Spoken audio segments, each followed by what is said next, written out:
Man of many mistakes. I made them all so you don't have to, but you can if you want to. That's right. A little bit of change of scenery right now. Headed to my favorite store in the whole wide world. Walmart. Super duper Walmart. I love that store, man. I can stay in there for like an hour, man, and just, buy all the shit you're never gonna use. I love it. But on my way, I was touching on, this morning, I was touching on my dad, real heavy.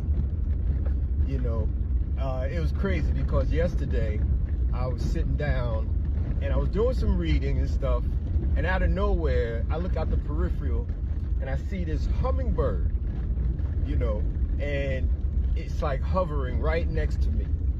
And it just stays for a little bit and then it zooms off, right?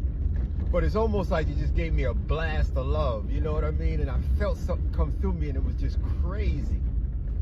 So it's weird because this morning, I woke up with my dad on my heart, real heavy.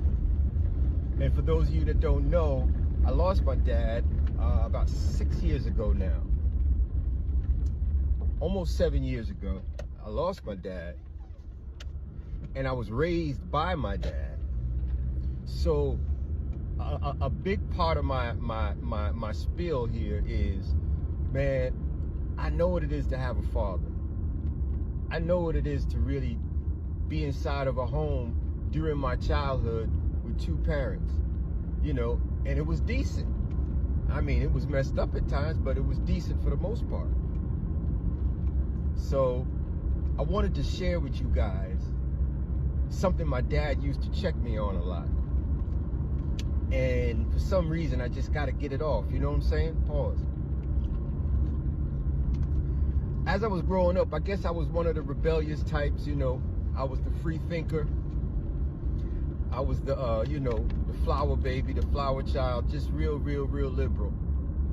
And my dad used to always say, listen, man, watch your attitude. Check your attitude. And I used to hate it because he used to say it all the time. And I couldn't put two and two together back then, so I thought he was attacking me. Naturally, 4,000 years later, I get it now. But when he kept telling me to check my attitude and check my attitude, man, once I got older, he started to explain what he meant. And he said something that was real, just sticks with me, man. He says, you gotta understand everybody's not like you. Everybody's not like you, man. And you can't expect everybody to be like you and agree with you and to understand you. And that really meant a lot. Naturally, it burned when he first told me. But I had to rock with it, man. And to this day, I rock with it. And the battle that I have sometimes is, well, Pop said I shouldn't do this and that. Shouldn't. So why do I do this with people? Why do I try to, what's my why? Are you here trying to tell people what to do and have people think like you and be like you? Well, that's a yes and no question, to keep it real. No, I would never invite anybody to be like me. I would never. Oh gosh, I wouldn't do it, okay?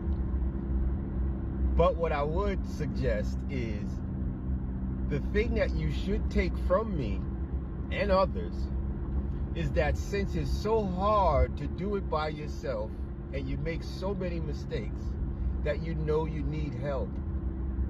And you need a higher power in order to get you through each of these days and to make you see the bright light. So in that respect, yeah, be like me. So to bring this to an end, watch your attitude. Listen, folks, we are our attitude. Our attitude is a self-expression of the spirit that's living inside of us.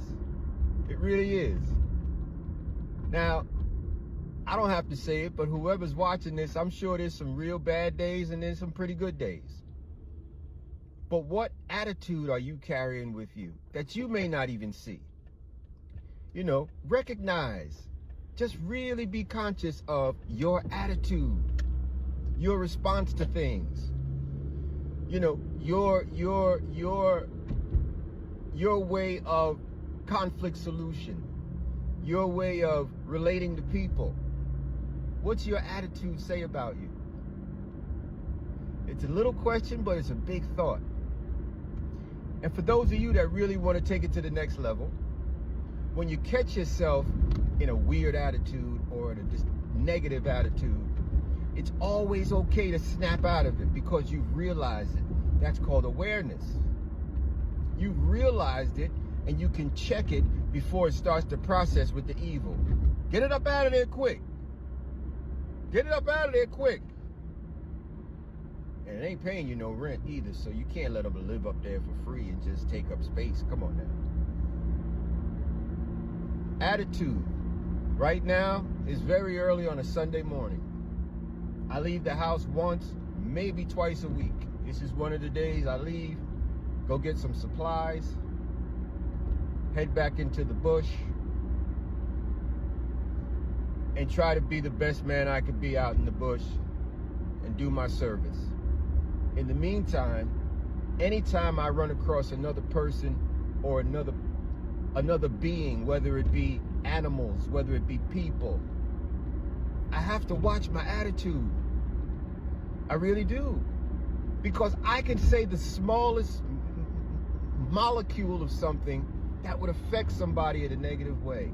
And I've been there in my life, and it sucks, man.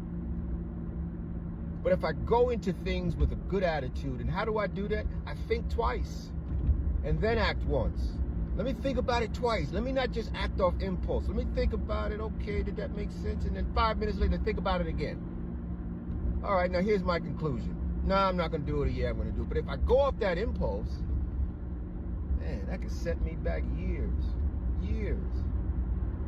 Anyway, I'm almost at my favorite store in the world. Yeah, I get happy when I go here. I'm going to pick up my supplies, and then I'm going to head back to the homestead and play around with the dogs a little bit on a Sunday. You know, just kind of relax and see what next happens. Salute. Man of many mistakes. I made them all so you don't have to, but you can if you want to. If you like the content and it's helping you out in your soul a little bit, subscribe. A lot more to come. Thank you.